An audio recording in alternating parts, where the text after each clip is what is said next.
ఇప్పుడు ఒక ప్రాపర్టీ షోకి ఒక 90 బిల్డర్లు పార్టిసిపేట్ చేశారనుకోండి. ఆ రోజు ఆ సీరియస్‌నెస్ ఉన్న కస్టమర్స్ వచ్చే ఛాన్స్ చాలా ఎక్కువ. హ్మ్. అదే ఉట్టప్పుడు నేను యాస్ ఎ సింగిల్ డెవలపరు ఎంత యాడ్ ఏసి ఏం చేసినా నాకు అంతమంది ఫుట్‌ఫాల్ వచ్చే అవకాశం తక్కువ నా వెంచర్‌కి. అదే ప్రాపర్టీ స్టాల్‌కి ఫుట్‌ఫాల్ వెంచర్ కన్నా ఎక్కువ వస్తాయి కదండీ. అవును. వచ్చినోళ్ళలో నిజంగా నా ప్రోడక్ట్‌లో కానీ, నేను ఇచ్చే ఆఫరింగ్‌లో కానీ నాలో మెరిట్ ఉంటే గనక నాకు కన్వర్షన్ పాసిబిలిటీ ఎక్కువ ఉంటుంది. 2 ఇవాళ కాకపోతే రేపైనా కొందామని మెల్లగా తిరిగే వాళ్ళు ఉంటారు. అవును. వాళ్ళకి నా బ్రాండ్ తెలవాలన్న కోరిక బిల్డర్‌కి కూడా ఉంటుంది కదండీ.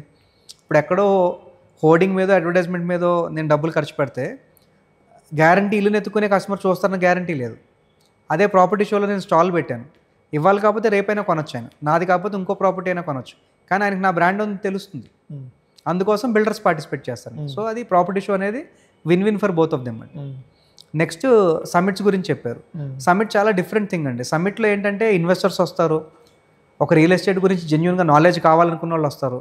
ఇప్పుడు రియల్ ఎస్టేట్లో అందరూ అన్నిటికన్నా విలువైంది ఆస్తి అనుకుంటారండి. కాదు, అన్నిటికన్నా రియల్ ఎస్టేట్లో చాలా ఇంపార్టెంట్ అయింది ఇన్ఫర్మేషన్ ఎట్ రైట్ టైం అండి.